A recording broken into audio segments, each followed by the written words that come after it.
الشيطان الرجيم بسم الله الرحمن الرحيم الحمد لله رب العالمين الحمد لله الذي أول بلا أول كان قبل والآخر بلا آخر يكون بعد الذي قصرت عن رؤيته أبصار الناظرين وعجزت عن نعته أوهام الواصفين والصلاة والسلام والتحية والإكرام على نبي الأمي المكي المدني الهاشمي القرشي سيدنا ونبينا ومولانا أبي القاسم محمد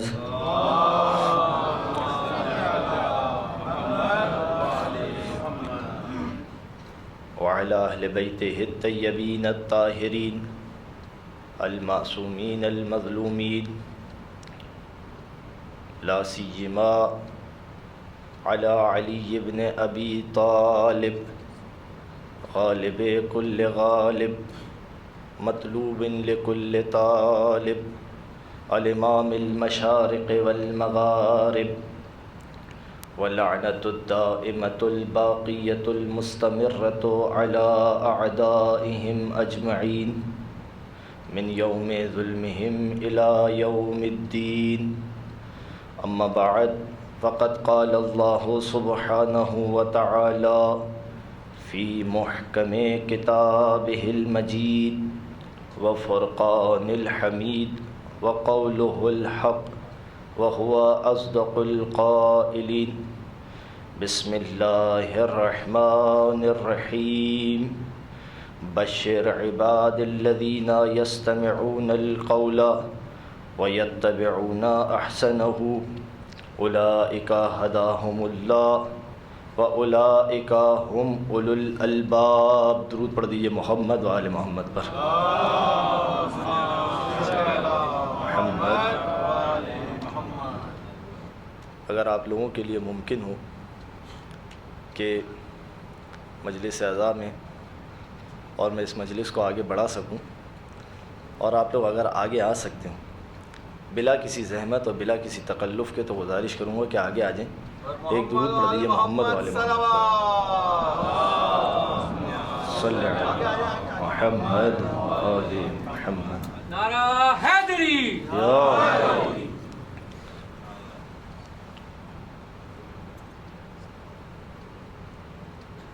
دیکھیے، جس طریقے سے آپ لوگ میری انداز گفتگو سے ناآشنا ہیں، اسی انداز سے میں آپ لوگوں کی سماعتوں سے نابلد ہوں. مجھ سے پہلے کہیں ایک خطبہ اس منبر پر گفتگو کر کے گئے ہیں، اور یقیناً میرے بعد بھی کہیں ایک خطبہ اس منبر سے آپ کی خدمت میں معروضات پیش کریں گے. ایک بات یاد رکھیے کہ ہر پھول کی اپنی خوشبو ہوتی ہے، ہر پھول کی اپنی خوشبو ہوتی ہے.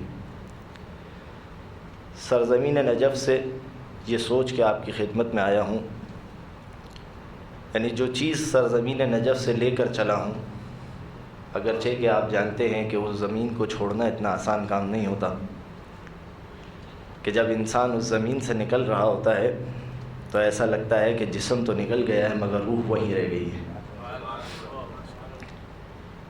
تو وہاں سے نکلنا ایک خار کی مانند ہے، ایک کانٹے کی مانند ہے. تو دیکھیے کہ پھر کچھ مصرے بھی میں نے لکھ دیے اس صورتحال کے اوپر، تو اپنے ہی مصرے پہلے آپ کی خدمت میں پیش کر دوں کہ جز شہر نجف کوئی ہوا سازگار کیا، ماہی بغیر آپ بھلا جاندار کیا. لیکن اب یہ خار تو ہے وہاں سے نکلنا، لیکن اس خار کی تشبیہ بھی دیکھ لیجئے کہ جس خار سے ہوتی ہو حفاظت گلاب کی، وہ خار گلستان کے لیے خاردار کیا۔ محمد و آل محمد صلوات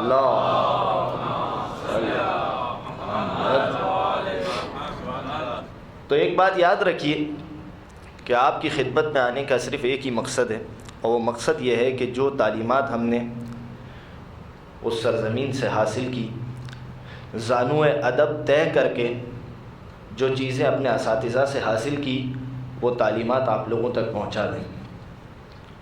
اور یہ وہ سلسلہ ہے کہ جسے رسول اکرم جاری کر کے گئے تھے۔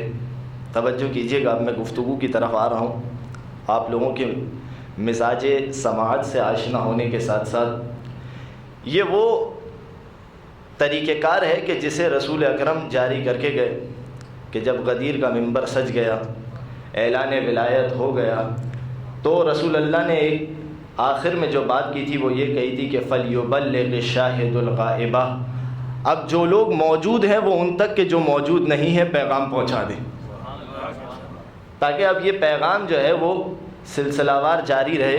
جو لوگ موجود ہیں ان تک پیغام پہنچا دے کہ جو لوگ موجود نہیں ہیں۔ تو اب یہ سلسلہ چلتا رہے گا۔ تو وہ دین کا پیغام لے کر آپ کی خدمت میں آیا ہوں کہ جو نجف اشرف کے اساتید سے حاصل کیا۔ تو دیکھیے، توجہ کیجئے، گفتگو اب آگے بڑھ رہی ہے، اپنے مقام سے آگے نکل رہی ہے۔ جب موضوع یہ ہے کہ مجھے کچھ پڑھنا ہے اور آپ کو کچھ سننا ہے، تو ضروری ہے کہ کچھ پڑھنے اور کچھ سننے سے پہلے پڑھنے اور سننے کے آداب سیکھ لیے جائیں۔ پڑھنے اور سننے کے کچھ آداب ہیں، تو پہلے ان آداب کو سیکھ لیا جائے، جس کے لیے میں نے آپ کے سامنے سورہ مبارکہ زمر کی 2 آیتوں کی تلاوت کی۔ ان 2 آیتوں کے اندر پروردگار ارشاد فرما رہا ہے کہ وہ لوگ والذین اجتنبوا الطاغوت، وہ لوگ کہ جو طاغوت کی پیروی کو ترک کر دیتے ہیں، وہ لوگ کہ جو لوگ طاغوت کی پیروی کو ترک کر دیتے ہیں، چھوڑ دیتے ہیں۔ اچھا، وہ پیروی کس چیز میں کرتے تھے طاغوت کی؟ ان یعبدوها، وہ لوگ طاغوت کی عبادت کیا کرتے تھے۔ دیکھیے، یہ عبادت ایک ایسا مسئلہ ہے کہ وہ پروردگار کے جو رحمان ہے، وہ پروردگار کے جو رحیم ہے، وہ پروردگار کے جو قرآن میں ایک مقام پر فرما رہا ہے ان اللہ یغفر الذنوب جمیعا، توجہ ہے آپ کی، ان اللہ یغفر الذنوب جمیعا، پروردگار تمام گناہوں کو بخش دے گا۔ یہ جمیعا پر غور کیجئے، جمیع لفظ آپ کے ذہن میں ہوگا، یقیناً آپ عرب ماحول میں رہ رہے ہیں۔ جمیع یعنی تمام کے تمام گناہ، وہ خدا کے جو تمام کے تمام گناہوں کو بخشنے کے لیے راضی ہے، وہ پروردگار اگر اپنی عبادت کے معاملے پر غور کر رہا ہے تو پھر پروردگار عالم اس گناہ کی بخشش کہہ رہا ہے کہ یہاں پر میں پکڑ کر لوں گا۔ میری عبادت میں اگر کسی کو شریک کیا، میری ربوبیت میں اگر کسی کو شریک کیا، میں رب ہوں، میں عبادت کے لائق ہوں، وَقَضَىٰ رَبُّكَ أَلَّا تَعْبُدُوا إِلَّا إِيَّاهُ۔ توجہ کیجئے، اس آیت کے اندر میں صرف آیت اس وجہ سے پڑھ رہا ہوں کہ آپ کو جو بات کہہ رہا ہوں اس کا شاہد دیتا چلوں، ورنہ کل ممکن ہے کہ کوئی یہ کہے کہ مولانا صاحب بات تو کہہ گئے مگر قرآن اور سنت سے کوئی دلیل دیے بغیر چلے گئے۔ اور ایک بات یاد رکھیے گا کہ ہمارے منشور کے اندر یہ چیز ہے کہ رسول 2 چیزوں کو چھوڑ کے گئے تھے، رسول 2 چیزوں کو چھوڑ کے گئے تھے۔ اب جو گفتگو ہوگی وہ 2 چیزوں سے ہی ہوگی۔ اب اگر کوئی ان 2 چیزوں کو چھوڑ کر کسی تیسری چیز کو اختیار کرے تو وہ کرے، آپ کا رستہ الگ، ہمارا رستہ الگ۔ اور یہی بات میں آپ کو سمجھانا چاہ رہا ہوں، وَقَضَىٰ رَبُّكَ أَلَّا تَعْبُدُوا إِلَّا إِيَّاهُ وَبِالْوَالِدَيْنِ إِحْسَانًا، تمہارے پالنے والے نے یہ فیصلہ کر لیا۔ دیکھیے، توجہ کیجئے، والدین کا ذکر موجود ہے، آیت کے اندر والدین کا ذکر موجود ہے، لیکن پالنے کی نسبت پروردگار اپنی طرف دے رہا ہے۔ وَقَضَىٰ رَبُّكَ، تمہارے پالنے والے نے، تمہارے رب نے یہ فیصلہ کر لیا۔ 2 چیزیں اپنے ساتھ مخصوص کر دی، ایک پالنے کی نسبت اپنی طرف دے دی، اور پھر کہہ دیا اللہ تعبدوا الا ایہ، اس کے علاوہ کسی کی عبادت نہیں ہوگی۔ اگر عبادت ہوگی تو صرف اور صرف اس خدا کی ہوگی. وبالوالدین احسانا، ہاں مگر دیکھو والدین کے ساتھ احسان سے پیش آنا. تو آیت کیا کہہ رہی ہے؟ والذین اجتنبوا الطاغوت، وہ لوگ کہ جو طاغوت سے اجتناب کرتے ہیں. ایک درود پڑھ دیجیے محمد و آل محمد پر.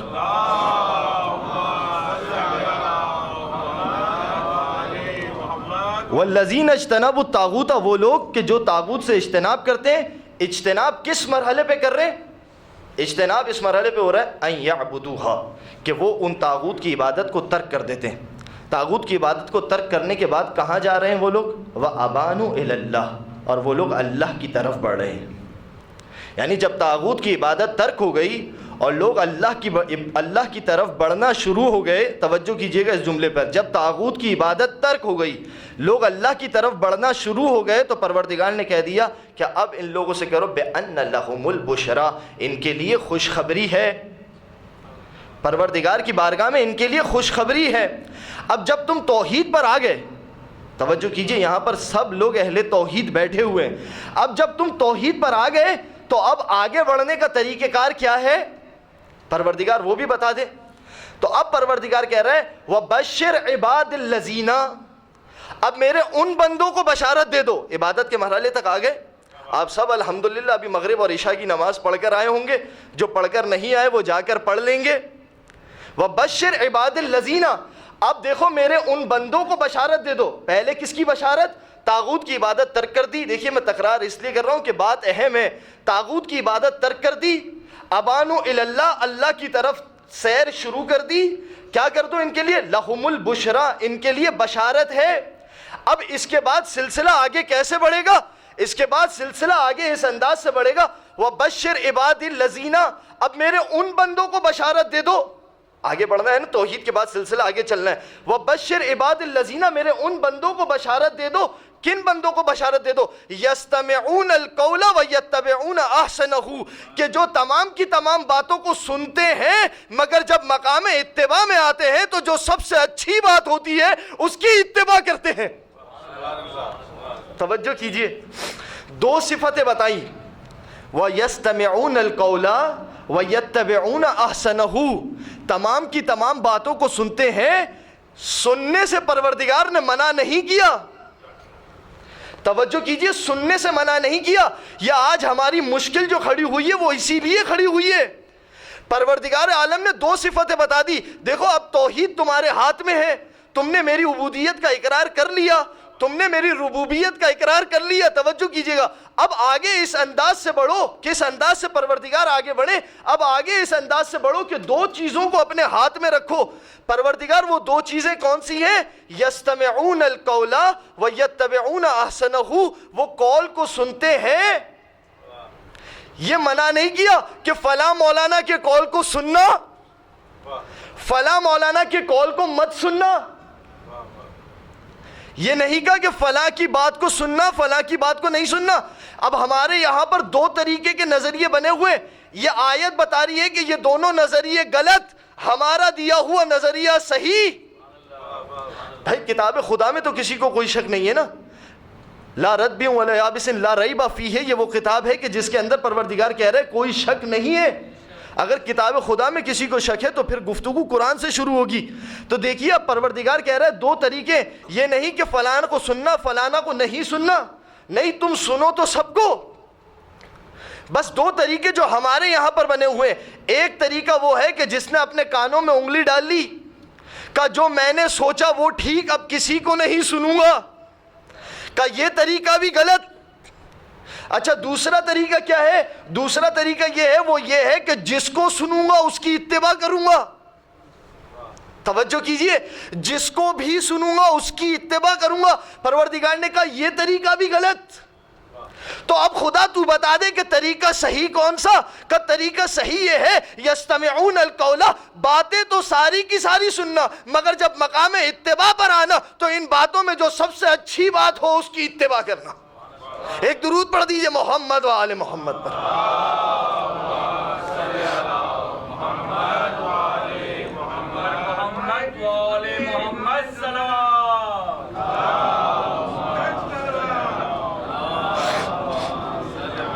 تو اب دیکھیے باتیں سب سننا مگر اتباع اس کی کرنا کہ جو احسن ہو. اچھا پروردگار اب جب یہ کام کریں گے تو اب تو ریوارڈ کیا دے گا؟ دیکھیے توجہ کیجیے، مسئلہ بہت اہم ہے. مجھے آپ کی سماعتیں اندازہ ہے کہ آپ اسی انداز سے سننے کے قائل ہیں، مگر میں تھوڑا سا اس انداز سے پڑھنے کا قائل نہیں ہوں. مگر دیکھیے اب باتوں کو توجہ کیجیے گا. پروردگار میں نے تیری توحید کا اقرار کر لیا، تیری توحید کا اقرار کر لیا، تیری ربوبیت کا اقرار کر لیا، تیری بندگی کروں گا یہ اقرار کر لیا. اس کے بعد خدا سورہ زمر کی آیت ہے، ہوم ورک یہ ہے کہ گھر جا کر آیتوں کو دیکھنا ضرور، ترجمہ ضرور دیکھنا، مولانا نے ترجمہ بھی صحیح کیا یا غلط کر کے چلے گئے. تو دیکھیے اب پروردگار کہہ رہا ہے دو چیزیں. اب اس کے بعد کیونکہ سفر آگے بڑھنا ہے تو سارے قولوں کو سننا مگر اتباع احسن کی کرنا. اب ان تمام قولوں کو سنو گے، اتباع احسن کی کرو گے تو پروردگار ہوگا کیا؟ اولئک ھداھم اللہ، یہ وہ لوگ ہیں کہ جنہیں خدا ہدایت دیا کرتا ہے. یہ وہ لوگ ہیں کہ جنہیں خدا جن کے لیے ہدایت کے دروازوں کو کھولا کرتا ہے. اولئک ھداھم اللہ. اب یہ بات اگر یہاں تک رک جاتی تو سمجھ میں آتی، مگر اس سے بعد اس سے بھی بڑا ریوارڈ دیا گیا، اور وہ ریوارڈ ایسا ہے کہ اگر میں آپ سے چھین لوں تو آپ غصے ہو جائیں گے. کہا مولانا صاحب آپ ہم سے یہ اتنا بڑا ٹائٹل چھین کیوں رہے؟ کیونکہ جیسے ہی میں نے آپ سے وہ ریوارڈ چھینا، جیسے ہی میں نے آپ سے وہ شے چھینی، آپ انسانیت کے دائرے سے خارج ہو جائیں گے. پروردگار وہ دوسرا ریوارڈ کیا ہے؟ اولئک ھداھم اللہ واولئک ھم اولو الالباب، یہی تو وہ لوگ ہیں کہ جو صاحبان عقل ہیں. انسان اور جانور کے درمیان فرق کیا ہے؟ اس عقل کا فرق ہے. اولئک ھداھم اللہ واولئک ھم اولو الالباب، یہی تو وہ لوگ ہیں کہ جو صاحبان عقل ہیں، کہ جنہیں ہم نے عقل عطا کی ہے. اب توجہ کیجئے، سلسلہ آگے بڑھ گیا. تمام قولوں کو سنو، ان میں سے جو چیز اچھی ہو اس کی اتباع کرو. صحیح؟ سوال میں آپ سے یہ کرتا ہوں، پروردگار جب میں نے تمام قولوں کو سن لیا تو اب یہ تو بتا کہ مجھے کیسے پتا چلے گا کہ ان میں سے اچھا قول کون سا ہے؟ سوال ہے، سوال اپنی جگہ پر ہے کہ میں نے تمام قولوں کو سن تو لیا، مگر خدا مجھے یہ تو بتا کہ مجھے کیسے پتا چلے کہ ان میں سے کون سا قول اچھا ہے؟ ان میں سے کون سا قول اچھا ہے؟ اب پتہ ایسے چلے گا کہ یہ سلسلہ آگے بڑھے گا. کیسے آگے بڑھے گا؟ اب سنیے، یہی آیت ہے امام موسیٰ کاظم علیہ السلام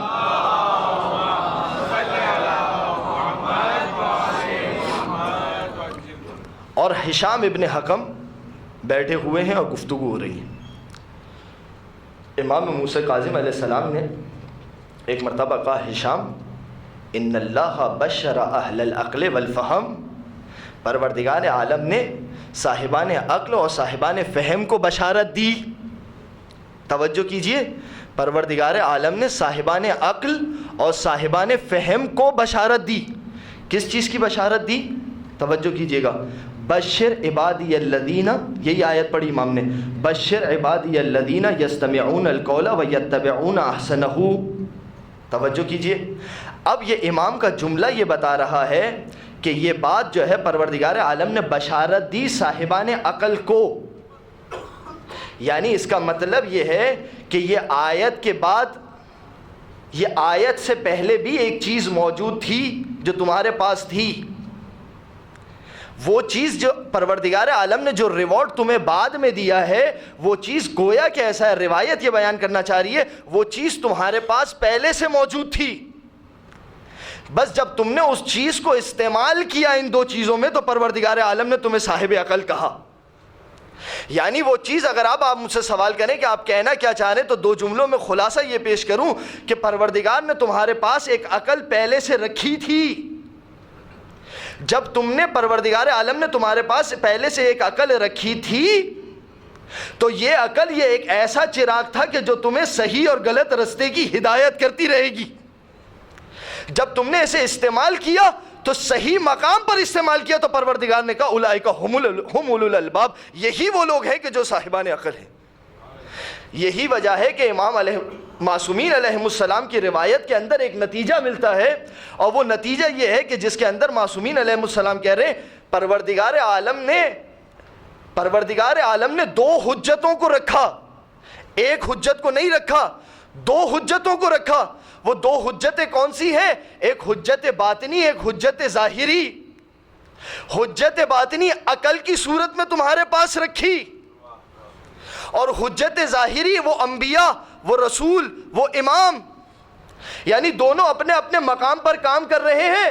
لیکن توجہ کیجئے، یہ حجت باطنی ہے کہ جو سلسلہ شروع کرے گی تمہیں امام تک پہنچائے گی، اور جب وہ تمہیں امام تک پہنچا دے تو پھر اس کے بعد حجت ظاہری کا دور شروع ہو جائے۔ اب یہی وجہ ہے کہ روایت یہاں سے آگے بڑھی، لیکن توجہ کیجئے میں یہاں پر ابھی روکوں گا کیونکہ میری بات مکمل نہیں ہو رہی۔ وَيَسْتَمِعُونَ الْقَوْلَ وَيَتَّبِعُونَ أَحْسَنَهُمْ۔ اب قرآن کی ایک اور آیت میں آپ کے سامنے پیش کروں کہ جس کے اندر پروردگار نے اگرچہ کہ ادراک کرنے والی اور بھی چیزیں ہیں مگر دو چیزوں کو خاص حیثیت دی۔ توجہ ہے آپ کی، دو چیزوں کو پروردگار عالم نے خاص حیثیت دی۔ وہ کون سی دو چیزیں جسے خاص حیثیت دی؟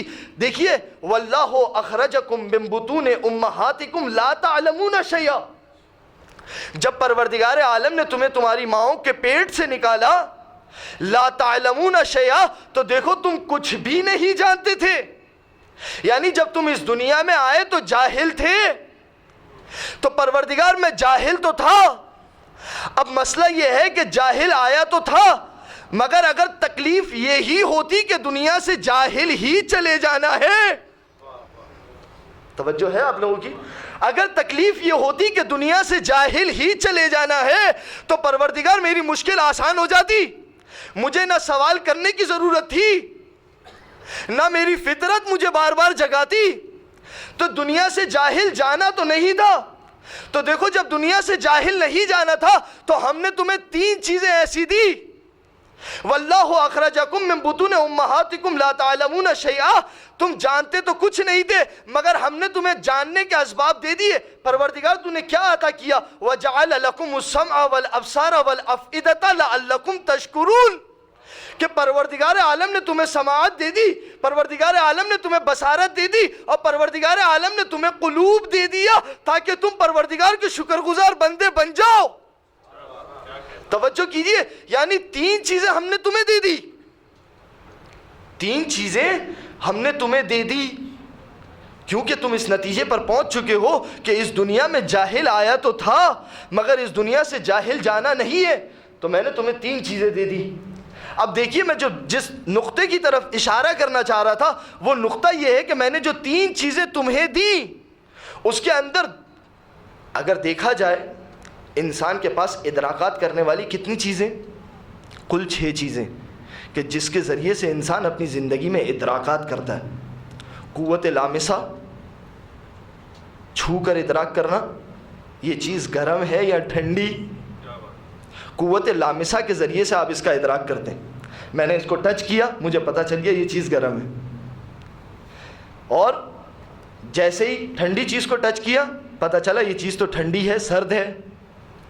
یہ جسم ہے کہ پورے جسم کے اندر قوت لامسہ موجود ہے کہ جیسے ہی کئی موسم گرم ہوگا آپ کو سمجھ میں آ جائے گا کہ موسم گرم ہو گیا، جیسے ہی موسم ٹھنڈا ہوگا آپ کو سمجھ میں آئے گا کہ موسم ٹھنڈا ہو گیا۔ تو قوت لامسہ یہ پہلا ادراکات میں سے پہلی قوت کہ جو پروردگار نے آپ کو عطا کی۔ دوسری قوت کیا ہے؟ قوت شامہ، یہ خوشبو ہے، یہ بدبو ہے، یہ جلی ہوئی چیز کی خوشبو آ رہی ہے، یہ خوش ذائقہ چیز کی خوشبو آ رہی ہے، آپ نے قوت شامہ کے ذریعے سے اس کا ادراک کیا۔ تو یہ دوسری قوت کہ جو پروردگار عالم نے آپ کو عطا کی۔ تیسری قوت، قوت ذائقہ، یہ تیکھی ہے، یہ میٹھی ہے، یہ چینی میٹھی ہوتی ہے، فلاں چیز کڑوی ہوتی ہے۔ آپ سے سوال کروں آپ کو کس نے بتایا؟ آپ کہیں گے مولانا صاحب قوت ذائقہ کے ذریعے سے اس کا ادراک کیا۔ یہی ہے نا مسئلہ، تو اسی طرح سے چل رہا ہے۔ تو آگے بڑھ رہی ہے چیزیں، اب 2 قوتیں اور ہو گئی، 3 میں نے آپ کو گنوا دی، قوت لامسہ، قوت شامعہ، قوت شامہ، قوت ذائقہ۔ اب چوتھی چیز کون سی؟ قوت بصارت، کہ میں نے آپ سے یہ کہا کہ یہ بتائیے آپ کو کیسے پتا چلا کہ وہاں کوئی شخص کھڑا ہوا ہے؟ آپ نے کہا مولانا صاحب اپنی آنکھوں سے دیکھا۔ تو قوت بصارت پروردگار عالم نے آپ کو عطا کی کہ آپ اس سے کسی چیز کو دیکھیں. اور پھر اس کے بعد پانچویں قوت، قوت سماعت. میں نے کہا یہ بتائیے، آپ نے کہا فلاں شخص یہ بات کہہ رہا تھا. میں نے کہا بتائیے آپ کو کیسے پتا چلا؟ آپ نے کہا اپنے کانوں سے سنا. تو 5 چیزیں ہیں، مگر ان 5 چیزوں کے اوپر بھی پروردگار عالم نے ایک قوت ایسی رکھی کہ جو ان 5 چیزوں کو درک کرتی ہے.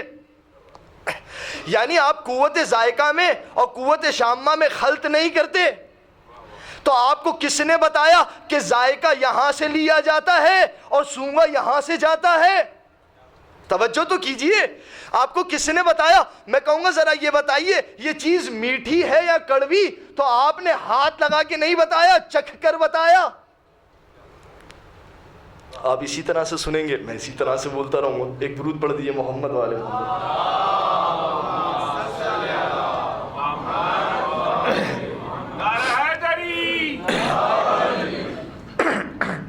تو میں آپ سے سوال یہ کروں گا، تو آپ کہیں گے کہ مولانا صاحب میں نے یہ چیز جو ہے، دیکھیں اب تک تو سوال یہ تھا کہ یہ بتائیے آپ نے اس کی مٹھاس کو کیسے درک کیا. سوال سمجھیے گا، آپ نے اس کی مٹھاس کو کیسے درک کیا؟ تو آپ کہیں گے کہ میں نے اس کی مٹھاس کو قوت ذائقہ کے ذریعے سے درک کیا. اب میں آپ سے کہوں کہ ذرا یہ بتائیے یہ چیز میٹھی ہے یا یہ چیز کڑوی ہے؟ تو آپ کیسے، آپ کو کس نے بتایا؟ آپ نے کہا کہ ایک مرتبہ فوراً سے زبان پر ڈالنا، یہ چیز کو زبان تک لے گئے. میں نے کہا یہ بتائیے زبان پر کیوں ڈال رہے ہیں، ذرا ہاتھ لگا کر بتا دیجئے. تو ایک اور قوت ایسی تھی کہ جو آپ کو بتا رہی تھی کہ دیکھو اسے زبان سے چکھ کر بتانا ہے، ہاتھ لگا کر جواب نہیں دینا. تو وہ قوت کیا تھی؟ تو پروردگار عالم نے ان 5 قوتوں میں سے 2 قوتوں کا جو عظیم ترین قوت تھی اس کا ذکر یہاں پر کیا. ایک قوت سماعت کا ذکر کیا، ایک قوت بصارت کا ذکر کیا. توجہ کیجئے، یہ 2 قوتیں ایسی ہیں. میں آپ سے کہوں یہ بتائیے کیا نبی کو دیکھا تھا؟ کیا نبی کو دیکھا تھا؟ آپ کہیں گے نہیں دیکھا تو نہیں تھا. میں بتاؤں یہ بتائیے کیا نبی کو آپ نے محسوس کیا تھا؟ آپ نے کہا نہیں چھوا تو نہیں تھا. میں کہا بتائیے کیا نبی کی خوشبو آپ تک آئی تھی؟ آپ کہیں گے نہیں، وہ نبی کے جس کی خوشبو کے آپ نے چرچے سنے ہوئے کہ جو رستے سے گزرتے تھے وہ گلی معطر ہو جاتی تھی. توجہ کیجئے، جس رستے سے گزرتے تھے وہ گلی معطر ہو جاتی تھی. اب ذرا توجہ تو کیجئے، جملہ لیتے جائیے یہاں پر، جس رستے سے رسول گزرے وہ گلی معطر ہو جائے. ارے جسے رسول گلے لگایا کرتے ہو وہ ہستیاں کتنی معطر ہو جائے. ایک درود پڑھ دیجئے محمد و آل محمد پر.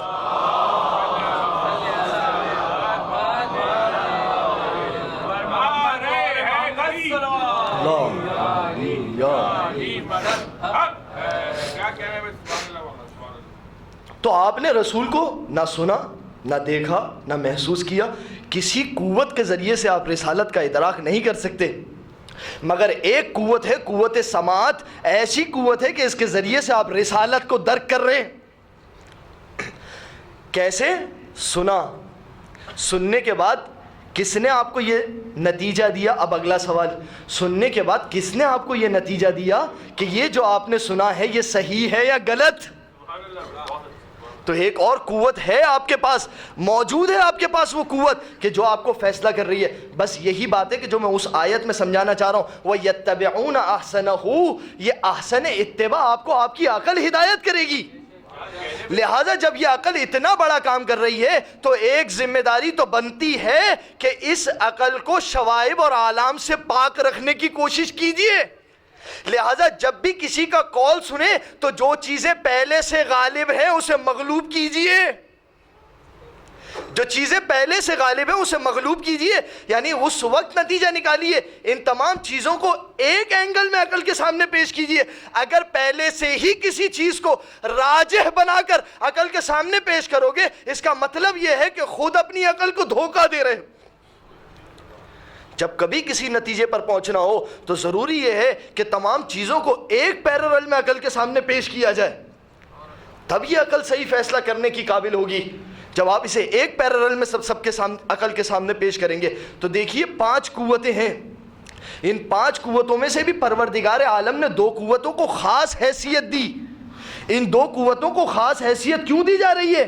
وَجَعَلَكُمُ السَّمْعَ وَالْأَبْصَارَ، ہم نے تمہیں سننے اور دیکھنے کی قوت دی، اس لیے کہ یہ دو قوتیں ایسی ہیں کہ جو ان تمام قوتوں کے مقابلے میں سب سے زیادہ استعمال ہوتی ہیں۔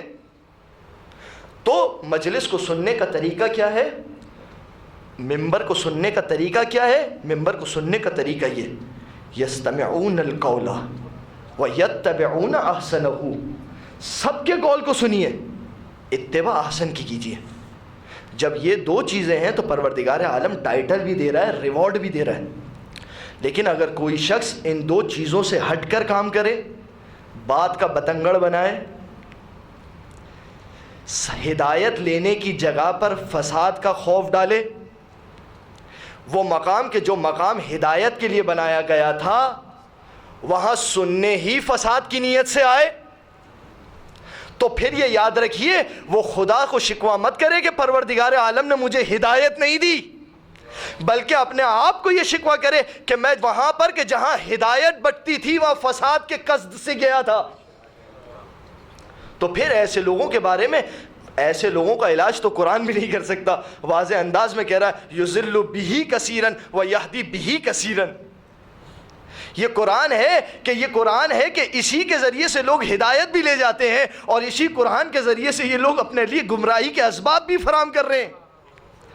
مگر ایک توجہ کیجئے، یہ گفتگو جب نتیجے پر پہنچے گی تو نتیجہ آپ کے سامنے واضح ہو جائے گا، مگر ابھی فی الحال اس آیت کا ایک چھوٹی سی تفسیر سن لیجئے، چھوٹی سی تشریح سن لیجئے۔ یہ قرآن ہدایت دے گا، مگر اس وقت ہدایت دے گا کہ جس کے ساتھ رسول نے کہا تھا اس کے ساتھ اس قرآن کو رکھ کر دیکھنا، اور جس کے ساتھ رسول نے دور رہنے کا کہا تھا اس قرآن کو اس سے دور رکھنا۔ لہٰذا میں یہ کہنا چاہ رہا ہوں کہ اگر اس قرآن کو محبت علی کی اینک لگا کے پڑھو گے تو یہ قرآن ہدایت دے گا، اور اگر اسی قرآن کو بغض علی کی اینک لگا کے پڑھو گے تو یہ قرآن گمراہی کے اسباب پیدا کرے گا۔ ایک درود پڑھ دیجئے محمد وآل محمد پر۔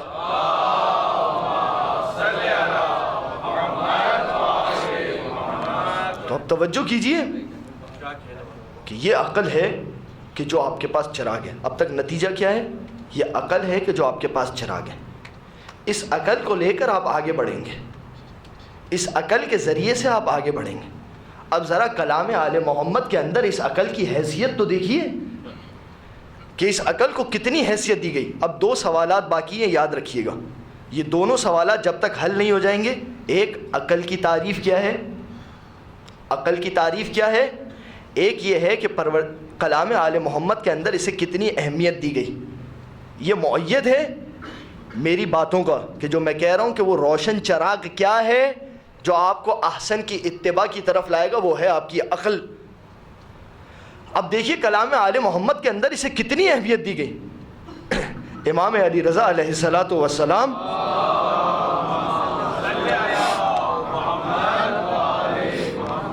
اسی عقل سے متعلق کہہ رہے ہیں صدیق کل امرئ عقلہ، ہر انسان کی دوست اس کی عقل ہے۔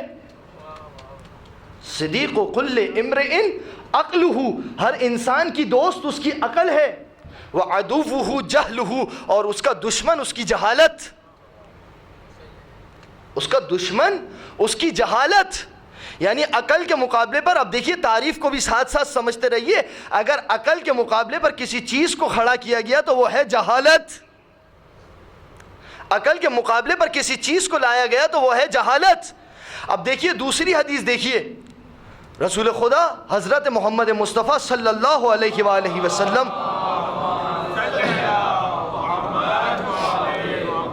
ایک مقام پر ارشاد فرما رہے ہیں اذا بلغکم عن رجل حسن ظن حسن حال، جب تمہارے پاس کسی شخص کے بارے میں یہ خبر پہنچے کہ یہ کتنا اچھا انسان ہے۔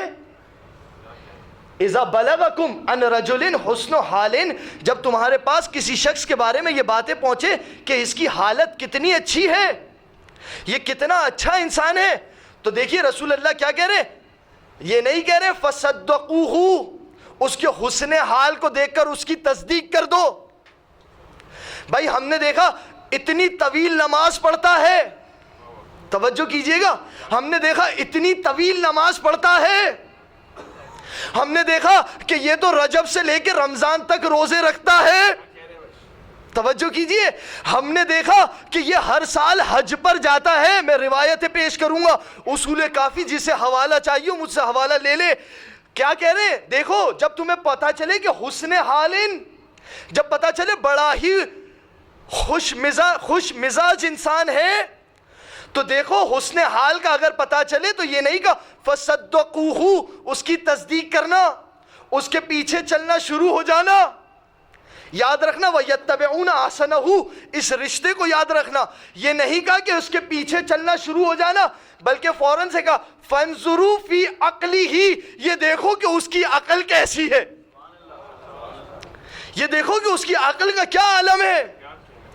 فَانظُرُوا فِي عَقْلِهِ، دیکھو کہ اس کی عقل کیسی ہے. یا رسول اللہ اس کی عقل کو کیوں دیکھیں؟ تو رسول اللہ فرما رہے فَإِنَّمَا يُجَازَى بِعَقْلِهِ، اس لیے دیکھو کہ اس کو جزا اس کی عقل کے مطابق دی جائے گی، اس کو خود کو جزا اس کی عقل کے مطابق دی جائے گی. ارے جب تم اس کی اتباع کرو گے تو تمہیں کیسی جزا دی جائے گی؟ پہلے دیکھو کہ اس کی جزا کیا ہے، پہلے یہ دیکھو. توجہ کیجئے. اب دیکھیں میری ان تمام مقدمات کی آپ حفاظت کرنا. میرا انداز گفتگو مختلف ہے، آپ کا طریقہ سماعت مختلف ہے، لہذا میرے مقدمات کی حفاظت کرنا. دیکھیے کیا کہہ رہے ہیں، فَانظُرُوا فِي عَقْلِهِ، اس کی عقل کو دیکھو. فَإِنَّمَا يُجَازَى، نتیجہ کیا دیا جا رہا ہے، فَإِنَّمَا يُجَازَى بِعَقْلِهِ، اسے جزا دی جائے گی اس کی عقل کے مطابق. یعنی رسول اللہ یہ کہہ رہے ہیں کہ دیکھو تم بھی اس کے بعد جب عمل کرو گے تو جزا کے لیے عمل کرو گے. بھائی آپ نے نماز پڑھی کس لیے پڑھی؟ کس لیے پڑھی؟ ہاں دنیا میں ایک ایسا بھی ہے، دنیا میں ایک ایسا بھی ہے کہ جو نماز بھی پڑھتا ہے تو جنت کی لالچ میں نہیں پڑھتا. وہ پروردگار عالم کی معصیت کو ترک بھی کرتا ہے تو جہنم کے خوف سے نہیں کرتا، بلکہ وہ یہ کہتا ہوا نظر آتا ہے کہ پروردگار میں نے تیری عبادت اس لیے کی کہ تجھے حق کے عبادت جانا. اللہ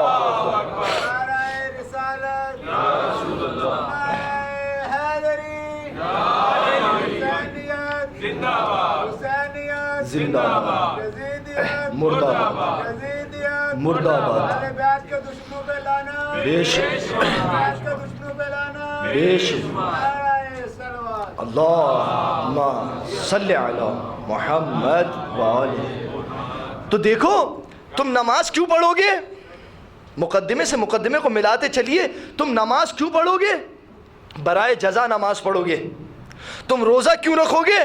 برائے جزا روزہ رکھو گے. تو دیکھو اس سے مرغوب نہ ہو جاؤ، اس سے دل لگی نہ کر بیٹھو، بلکہ پہلے یہ دیکھو کہ اس کی عقل کا کمال کتنا ہے. اس کی عقل کو دیکھ کر اس کے پیچھے چلنا. صرف نماز اور روزوں کو دیکھ کر کسی کے پیچھے چلنا شروع مت کر دینا. توجہ کیجئے، میں کہہ رہا ہوں یہ جملہ آج مسلمانان عالم کے بہکنے کی وجہ ہی سب سے بڑی یہ ہے. بڑی داڑھی دیکھی، اونچے پجامے دیکھے اور پیچھے چلنا شروع کر دیا. دیکھیے یہی وجہ ہے. یہ چیزیں تو وہاں بھی نظر آئی جہاں پر عقل کمال پر نہیں تھی، اور یہ چیزیں وہاں پر بھی نظر آئی کہ جہاں پر عقل کمال پر تھی. یہی تو وجہ ہے جہاں عقل کمال پر ہو تو وہاں پر عجیب و غریب جملہ ہے. جب میرے مولا سجاد سے کسی نے کہا مولا آپ کس طریقے سے عبادت کرتے ہیں؟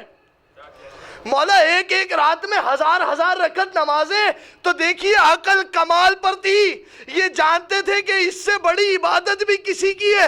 ایک مرتبہ کہا جاؤ ذرا جا کے وہ صحیفہ لے آؤ جو آئمہ کا خاصہ ہے. جب وہ صحیفہ لایا گیا تو کتابیں کھول کر ایک مرتبہ اس صحیفے کو اپنے سامنے رکھا اور ایک مرتبہ سر کو جھکا کر کہتے ہیں مم مثل علی ابن ابی طالب. ارے علی کی مثل کون ہوگا کہ جس کی عبادت کا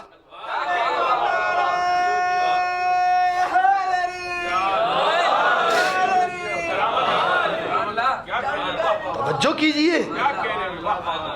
بسم اللہ. جنگل پہاڑ کرتے ہیں نادے علی علی، ہم سب کی مشکل کو حل کرو، مشکل کشا علی، نعرے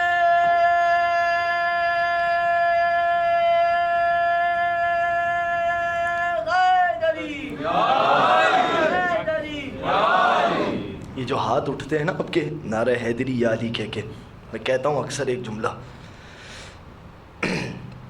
معاویہ کے دربار میں ایک خاتون آئی، سن لیجئے میں گفتگو پر باقی ہوں، اور آنے کے بعد کہنے لگی، معاویہ نے سوال کیا، یہ بتاؤ تم کیوں اتنے فضائل علی پڑھتے ہو؟ تو کہنے لگی کہ معاویہ فضائل علی پڑھنا ہماری مجبوری ہے۔ معاویہ بات کو سمجھ نہیں پایا۔ اچھا اب میں جب بھی کبھی اس طریقے کا واقعہ بیان کروں گا تو ایک مرتبہ نام لوں گا، باقی مرتبہ فلاں کہہ کے کنایا استعمال کروں گا کہ آپ مومنین کے لیے بھی کہیں یہ مشکل پیش نہ آ جائے، مصیبت۔ بہرحال تو دیکھیے کہا کہ کیوں فضائل علی اتنا پڑھتے ہو؟ خاتون نے پڑھ کے کہا اس لیے کہ یہ ہماری مجبوری ہے۔ ایک مرتبہ سوال کر اپنے ساتھ ایک کھڑے ہوئے غلام کو حکم دیا، کہا جاؤ جا کے اشرفیوں کی ایک تھیلی لے آؤ۔ اشرفیوں کی تھیلی اسے دی گئی۔ اس عورت نے کہا تو واقعاً بے وقوف ہے، تو واقعاً احمق ہے۔ کہا کہ کیوں احمق ہوں؟ کس وجہ سے تم نے یہ جملہ کہا؟ کہا میں نے یہ کہا تھا کہ فضائل علی پڑھنا ہماری مجبوری ہے، مگر تو میری بات کو سمجھ نہیں سکا۔ دیکھیے کبھی کبھی الفاظ کے بہت سارے معنی ہوتے ہیں، الفاظ کے معنوں کو اپنی طبیعت پر حمل مت کیجیے۔ الفاظ کا معنی جس ذاکر نے ادا کیا اسی سے پوچھئے کہ وہ کیا کہنا چاہ رہے ہیں۔ میں نے اسی لیے کہا یستمعون القول ویتبعون احسنہ۔ تو معاویہ سے، خیر وہ تو تھا بھی بے وقوف، تو ایک مرتبہ کہا کہ یہ بتاؤ کیوں؟ کہا کہ میں نے یہ کہا تھا کہ علی کا ذکر کرنا ہماری مجبوری ہے۔ کہا تو میں نے یہ اسی وجہ سے تو تجھے مال و دولت دے دیا۔ کہا کہ نہیں، میں اس وجہ سے نہیں کہا تھا کہ ہماری مجبوری ہے، بلکہ میں نے اس لیے کہا تھا ہماری مجبوری ہے کیونکہ ہماری ولادت پاک ہے، اور ہم نے رسول اللہ سے یہ قول سنا ہے، یا علی لا یبغضک الا خبیث الجد والردیء الا خبیث الولادہ والردیء الجد۔ اے علی تجھ سے بغض نہیں رکھے گا مگر وہ شخص کے جس کے اجداد میں خامیاں ہوگی یا ولادت میں خباثت ہوگی۔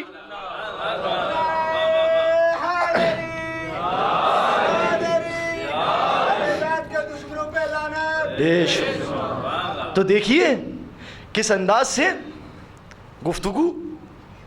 تو یہ عقل ہے کہ جس کا چراغ جو ہے وہ ہمیں جلائے رکھنا ہے۔ اب دیکھیے گفتگو کیا ہو رہی ہے، ہشام ہے اور مولا کے ساتھ بیٹھے ہوئے ہیں اور مولا سے سوال کر رہے ہیں۔ مولا نے دلیل کیا دی؟ کہا یہی وہ عقل ہے، یہی وہ عقل ہے کہ جس کے ذریعے سے تمہیں ہدایت دی جائے گی۔ اب اس کے بعد مولا کی گفتگو یہاں پر ختم نہیں ہو گئی، میں عقل کی کچھ تائید و کچھ روایتیں بیان کر رہا تھا۔ تو رسول اللہ نے کیا کہا اس شخص سے؟ میں پھر اپنے موضوع کی طرف واپس آ گیا۔ تو ایک مرتبہ رسول اللہ نے کہا کہ اذا بلغکم ان رجل حسن حال فانظروا فی عقلہ فانما یجازى بعقلہ۔ دیکھو اس کی عقل کو، دیکھو کہ اس کی عقل کس کمال پر موجود ہے کہ اسے جزا دی جائے گی اس کی عقل کے مطابق۔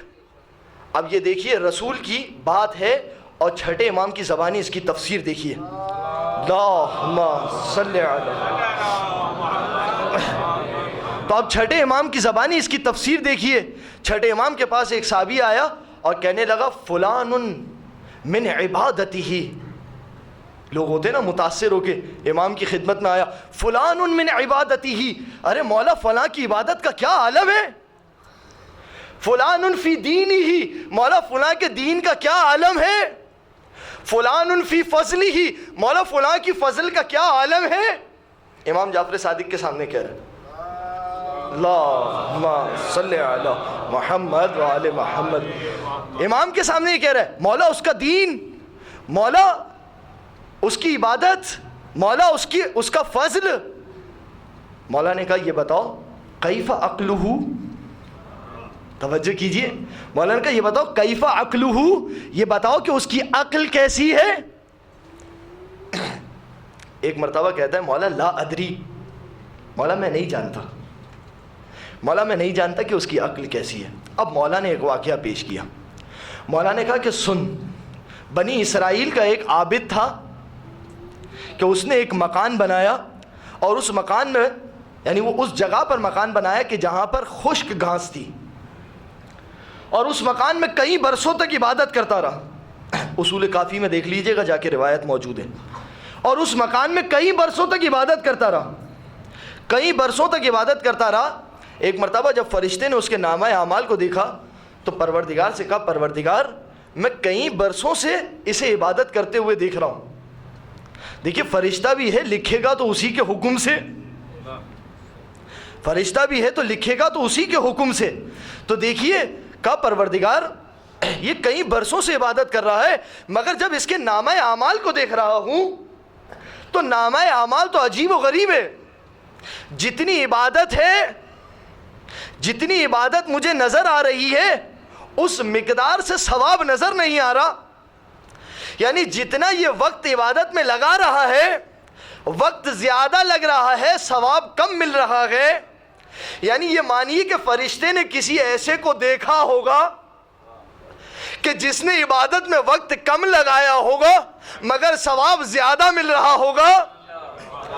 توجہ کیجئے، جس نے عبادت میں وقت کم لگایا ہوگا مگر ثواب زیادہ مل رہا ہوگا۔ یہ فرشتہ خدا کی بارگاہ میں معترض ہے، پروردگار میں اسے دیکھ رہا ہوں اتنی عبادت کر رہا ہے، وقت پہ وقت لگایا جا رہا ہے مگر ثواب بہت کم مل رہا ہے۔ پروردگار نے کہا کہ فرشتے ایک کام کر، تجھے انسانیت کا روپ دیتا ہوں، جہاں جانے کے بعد اس کے ساتھ عبادت کر۔ اس فرشتہ انسانی روپ میں آیا، آنے کے بعد اس عابد کے ساتھ عبادت کرنا شروع کر دی، عبادت کرتا رہا۔ ایک دن عبادت کا گزرا، فرشتے نے اس سے کہا کہ تم جس جگہ پر عبادت کر رہے ہو لا یصلح الا للعبادہ، یہ جگہ واقعاً ایسی ہے کہ یہ کسی اور چیز کی صلاحیت نہیں رکھتی مگر یہ کہ اس جگہ پر عبادت کی جائے۔ تو کہنے لگا ان لہذا المکان عیبا، یا ان لمکاننا عیبا، میرے اس مکان کے اندر ایک عیب ہے۔ فرشتے نے کہا کون سا عیب ہے؟ کہا عیب یہ ہے کہ اگر میرے خدا کے پاس کوئی گدھا ہوتا، توجہ کیجیے گا، کہا عیب یہ ہے کہ اگر میرے خدا کے پاس کوئی گدھا ہوتا اور میرا خدا اگر اس گدھے کو اس مکان پر بھیج دیتا تو یہ جو خشک گھاس ہے یہ ضائع نہیں ہوتی۔ توجہ کیجئے، اگر یہ میرے خدا کے پاس کوئی گدھا ہوتا اور وہ گدھے کو اس مکان پر بھیج دیتا تو یہ جو خشک گھاس ہے یہ ضائع نہیں ہوتی۔ تو ایک مرتبہ فرشتے نے کہا مال ربک حمار، کیا تیرے پروردگار کے پاس کوئی گدھا نہیں ہے؟ توجہ کیجئے، میں یہ کہوں گا کہ فرشتہ گدھے سے سوال پوچھ رہا تھا، کوئی گدھا نہیں ہے۔ مال ربک حمار، کیا تیرے پروردگار کے پاس کوئی گدھا نہیں ہے؟ تو دیکھیے جواب کیا دے رہا ہے، کہہ رہا ہے کہ لو کانا، اگر میرے پروردگار کے پاس کوئی گدھا ہوتا تو ما یوزعو، تو یہ جو گھاس یہاں پر پڑی ہوئی ہے، ما یوزعو حاضل حشیش، تو میرا پروردگار اس سوکھی گھاس کو ضائع نہیں ہونے دیتا۔ توجہ کیجئے، سمجھ میں آ گیا عقل کا معیار؟ وہ قرآن کے جو کہہ رہا ہے ما فی السماوات والارض، یہ جو کچھ بھی ہے لہو ما فی السماوات والارض، یہ زمین و آسمان میں جو کچھ بھی ہے سب اسی خدا کا تو ہے۔ توجہ تو کیجئے، سب اسی خدا کا ہے۔ یعنی اگر کسی اور مقام پر بھی گدھا موجود ہے، جیسے کہ اس کے سوال میں ظاہر ہے کہ گدھے کے وجود سے تو واقف تھا، یعنی وہ یہ سمجھ رہا تھا، توجہ کیجئے میں روایت کا ایک تتمہ دے رہا ہوں، وہ یہ سمجھ رہا تھا کہ جتنے مکان میں میں عبادت کر رہا ہوں، توجہ کیجئے، یعنی جس مکان میں میں عبادت کر رہا ہوں یہی مکان ہے کہ جہاں پر خدا کی حکومت ہے، ورنہ یہ نہیں کہتا کہ میرے خدا کے پاس اگر کوئی گدھا ہوتا۔ تو وہاں پر فرشتے نے سوال بھی یہ کیا۔ اب میں ہاتھ جوڑ کے یہاں پر ایک نتیجہ دینا چاہ رہا ہوں، دیکھیے جس دائرے کے اندر آپ عبادت کر رہے ہیں صرف اس دائرے کو عبادت مت سمجھیے۔ میں نماز اور روزے کی کوئی مخالفت نہیں کرنا چاہ رہا، نماز پڑھیے، حج کیجئے، زکوٰۃ دیجئے، خمس ادا کیجئے، اور یہ ساری چیزیں انسان کے شرف کا باعث بنتی ہے۔ ان الصلاۃ تنہی عن الفحشاء والمنکر، نماز فحشاء و منکر سے بچاتی ہے۔ تو یہ دیکھیے جب انسان اس فحشاء و منکر سے بچ جائے، میں سوال یہ کر رہا ہوں اگر انسان اس فحشاء و منکر سے بچ جائے تو یہ بتائیے کیا اس سے بڑا بھی کوئی مرتبہ ہے؟ تو دیکھیے یہ سب چیزیں بھی عبادت ہیں، یہ ساری کی ساری چیزیں اپنے مقام پر عبادت۔ مگر ایک عبادت میں اور بھی بتا دوں، ذکر علی عبادہ، علی کا ذکر بھی عبادت۔ عبادت کو اپنے دائرے میں محدود مت کیجئے، عبادت کو خدا کی نگاہ میں دیکھیے۔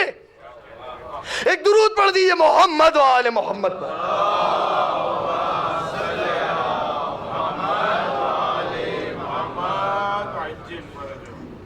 ایک اور درود پڑھ دیجئے محمد و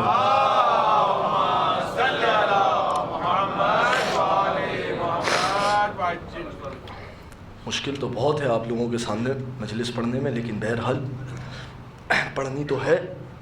یا تو آپ میری طرح سننے کا مزاج پیدا کر لیں گے یا میں آپ کی طرح پڑھنے کا مزاج پیدا کر لوں گا۔ تو دیکھیے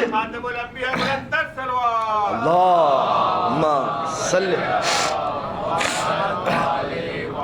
تو دیکھیے عبادت کو اپنے دائرے میں محدود مت کیجئے۔ نتیجہ لے لیجئے، اپنی نگاہ سے جس چیز کو عبادت دیکھا فقط اسی کو عبادت مت سمجھ لیجئے۔ ممکن ہے کہ ایک وقت میں کسی شخص کے لیے ماں کی خدمت میں رہنا عبادت ہو، دوسرے شخص کے لیے ممبر پہ جانا عبادت ہو، تیسرے شخص کے لیے محاذ جنگ پر جانا عبادت ہو، چوتھے شخص کے لیے میدان عمل میں کھڑے ہونا عبادت ہو۔ تو دیکھیے عبادت کے مفہوم کو تنگ مت کیجئے۔ اب جب عبادت پر بات ہو گئی ہے تو میں ایک اور آیت کی بھی اصلاح کر دوں کہ جسے صرف ایک انداز سے دیکھا جاتا ہے، ما خلقت الجن والانس الا لیعبدون۔ اس آیت کو بھی صرف ایک ہی رخ سے دیکھا گیا۔ قبلہ سکے کا دوسرا رخ بھی دیکھیے۔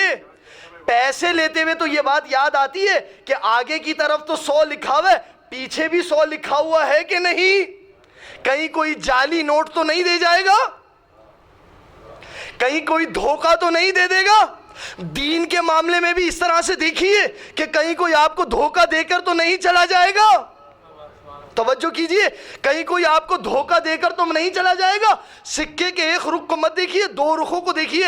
یہ آیت کیا کہنا چاہ رہی ہے؟ ما خلقت الجن والانس الا لیعبدون۔ ہم نے جن و انسانوں کو خلق نہیں کیا مگر یہ کہ اپنی عبادت کے لیے۔ لوگ آ کر سوال کرتے ہیں مولانا مقصد صرف عبادت ہے؟ مولانا مقصد صرف عبادت ہے؟ ما خلقت الجن والانس الا لیعبدون۔ دو طریقے سے جواب ہے۔ ایک تو یہ کہ تم نے عبادت کے مفہوم کو صحیح سمجھا نہیں، کیونکہ تمہارے ذہن میں عبادت صرف مسجد تک محدود ہے، اس وجہ سے یہ آیت کے اندر خدشہ پیدا ہو رہا ہے۔ ورنہ عبادت تو یہ بھی ہے کہ جو کلام آل محمد میں نکلا، اگر صبح کوئی شخص گھر سے روزی کی تلاش میں نکلے تو یہ بھی عبادت۔ اگر حرام جاب کو چھوڑ کر حلال جاب کی تلاش میں نکلے یہ بھی عبادت۔ اگر سود سے ہاتھ اٹھا کر کسی حلال دکان پر جا کر کچھ پیسوں پر راضی ہو جائے یہ بھی عبادت۔ تو دیکھیے عبادت کا مفہوم تو بہت وسیع تھا، تم نے اپنی نظر کے اندر پہلے عبادت کے مفہوم کو تنگ کیا تو سمجھ میں آیا جہاں مفہوم تنگ ہوگا وہاں قرآن کی آیتوں پر بھی اشکال آئے گا۔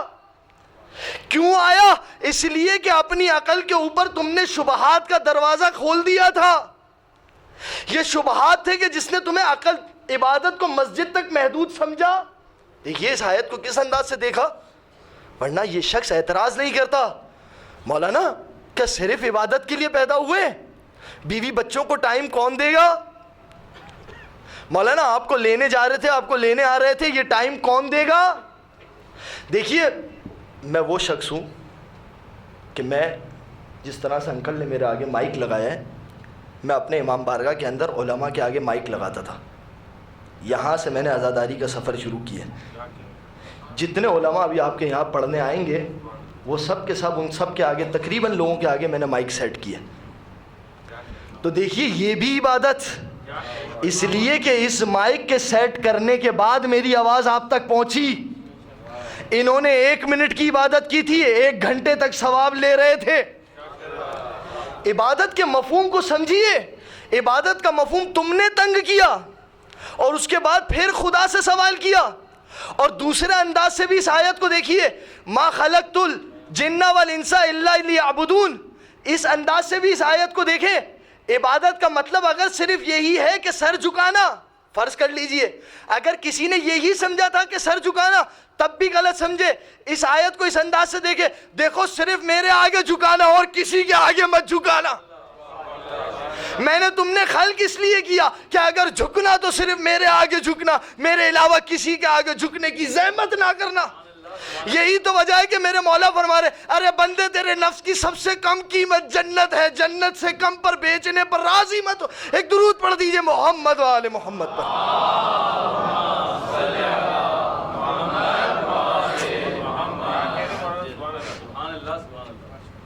توجہ کیجئے, مفہوم کو محدود مت کیجئے. جب کبھی دین اپنی نظر سے دیکھا جائے گا دین بہت چھوٹا لگے گا, لیکن اگر دین کو آل محمد کی نظر سے دیکھو گے دین بہت بڑا لگے گا.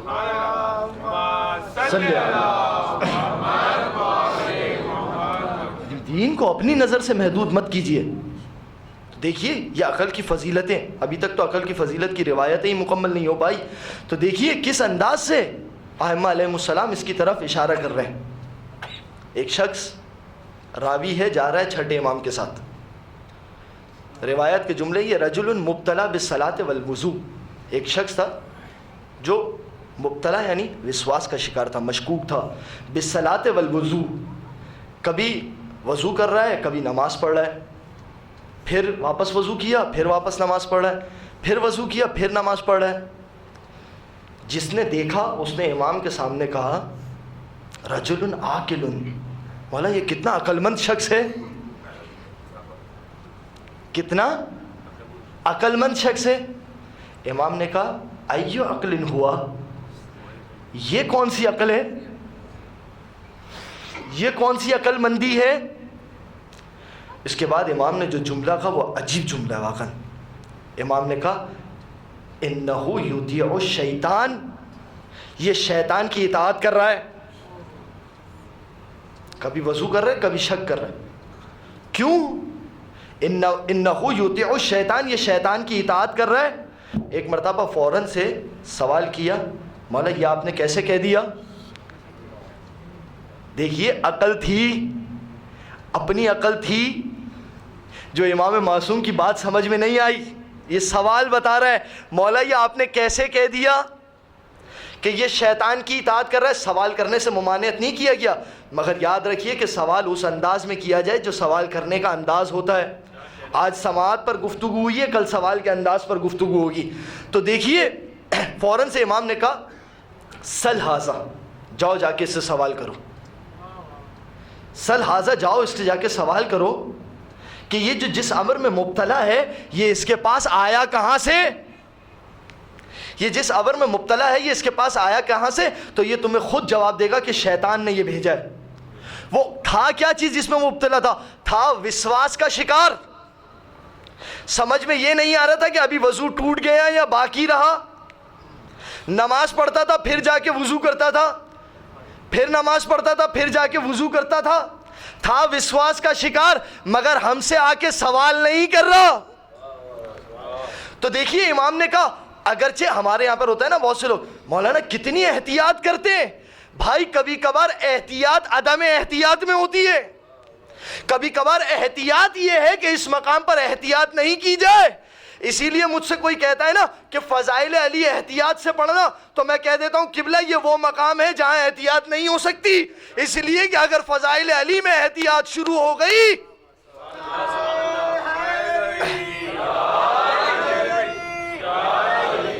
دیکھیے برات الگ مسئلہ ہے, برات کا احتیاط کا الگ مسئلہ ہے, مگر فضائل علی میں کس چیز کی احتیاط. ارے تم پہلا نہ صحیح چوتھا تو مانتے ہو, تو تم چوتھا تو مانتے ہو, تو اب ہمیں علی کے فضائل پڑھنے سے کون روکے گا.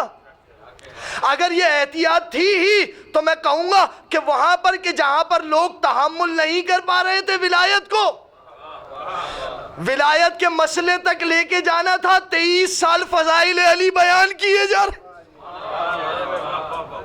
اب جملہ سن لیجئے، بات عقل اور فضائل علی کی تھی تو ایک حدیث سن لیجئے، اس کے بعد میں ربط مصائب دے دوں گا۔ دیکھیے عجیب جملہ ہے، پروردگار عالم رسول خدا کی حدیث ہے، عجیب جملہ ہے واقعا، کہ جس دل میں علی کی محبت ہوتی ہے، جس دل میں علی کی محبت ہوتی ہے، اور جملہ یہ ہے من احب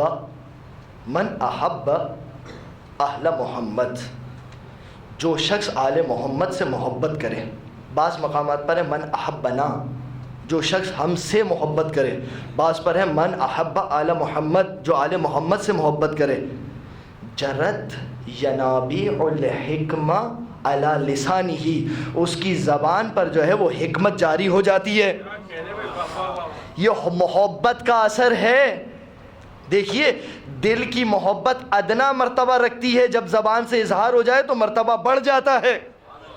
میں یہ کہوں گا، اس لیے یہ نہیں کہا کہ جو ذکر کرے، اس لیے کہ یہ ذکر کیا خود حکمت سے خالی ہے، یہ ذکر عین حکمت ہے۔ دیکھیے توجہ کیجئے، یہ ہے آل محمد، تو یہ وہ ذکر ہے، یہ وہ مرتبہ ہے، یہ وہ محبت ہے۔ گفتگو آج یہاں پر میں روک رہا ہوں، کچھ وجہ یہ بھی ہے، میں آپ سے پھر گزارش کر رہا ہوں، جو افراد پیچھے بیٹھے ہوئے ان سے بہت ہاتھ جوڑ کے آج بھلے بیٹھے رہیں، یہاں پر جو افراد پیچھے بیٹھے ہوئے ہاتھ جوڑ کے، گستاخی ہیں، آپ میرے بزرگان ہیں، اور میں ممبر سے ویسے بھی اخلاقی باتیں کم کرتا ہوں، اپنی عمر کو دیکھتے ہوئے مناسب نہیں لگتا بعض چیزیں بیان کرنا، کہ میرے سے بڑے اور بزرگ افراد، کہ اگرچہ کہ یہ ممبر ہمیں ادب سکھاتا ہے، بے ادبی نہیں سکھاتا، اس جملے کو یاد رکھیے گا، یہ ممبر ہمیں ادب سکھاتا ہے، بے ادبی۔ اگر کسی کا کوئی جینین مسئلہ ہے، کسی کے پاس کوئی ریزن ہے، ریڑھ کی ہڈی کا بہت سے لوگوں کو درد ہوتا ہے، مرضی نہیں، تو کم از کم یہ ہے کہ آپ آگے بیٹھنا سیکھیے۔ پہلا مرحلہ یہ ہوگا آگے بیٹھنا سیکھیں گے، دوسرا مرحلہ یہ ہوگا گردن ہلانا سیکھیں گے، تیسرا مرحلہ یہ ہوگا نعرہ حیدری پر ہاتھ اٹھانا سیکھیں گے۔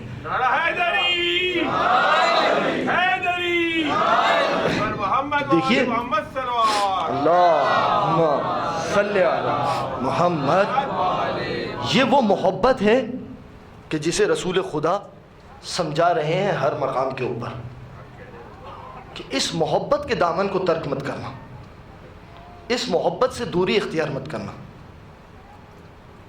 کون ہے حسین؟ کبھی توجہ تو کیجئے، نام حسین حرارت کا باعث ہے۔ حسین جملہ کہہ رہا ہوں، اب پتہ نہیں اب یا تحمل کریں گے، لیکن وضاحت دوں گا اس جملے کی۔ حسین مظہر توحید ہے، عجیب انداز ہے مودت کا رسول اللہ کی۔ کس انداز سے مودت کر رہے ہیں، کس انداز سے مودت کر رہے ہیں؟ روایت کے جملے دیکھیے، یقبل رأسہ، حسین رسول اللہ کی گود میں ہیں، یقبل رأسہ، کبھی سر پہ بوسہ دیتے ہیں۔ راوی کہتا ہے یقبل اسنانہ، کبھی دانتوں پہ بوسہ دیتے ہیں۔ دو جملے سن لیے، پھر کہتا ہے راوی یقبل نحرہ، حسین کے گلے کا بوسہ دیتے ہیں۔ پھر کہتا ہے راوی میں نے دیکھا یقبل بطنہ، حسین کے پیٹ کا بوسہ دینا۔ پھر راوی کہتا ہے میں نے دیکھا یقبل رجلہ، حسین کے پیر کا بوسہ دے رہے ہیں۔ محمد مصطفیٰ حسین کے پیر کا بوسہ دے رہے ہیں۔ پھر راوی کہتا ہے میں نے دیکھا یقبل جمیع بدنہ، حسین کے تمام بدن کا بوسہ دے رہے ہیں۔ ایک جملہ کہوں گا یا رسول اللہ، جملے کو سنیے گا، تحمل کیجئے گا، بس یہ منزل مصائب ہے۔ کہہ رہے میں جملہ کہوں گا یا رسول اللہ، یہ عالم قربت کے بوسے تھے، یہ عالم قربت کے بوسے تھے۔ یا رسول اللہ ذرا کربلا کے میدان میں آئیے، عالم غربت کے بوسے دیکھیے۔ یا رسول اللہ عالم قربت یہ تھا نا کہ آپ حسین کے ظاہر کے بوسے دے رہے تھے،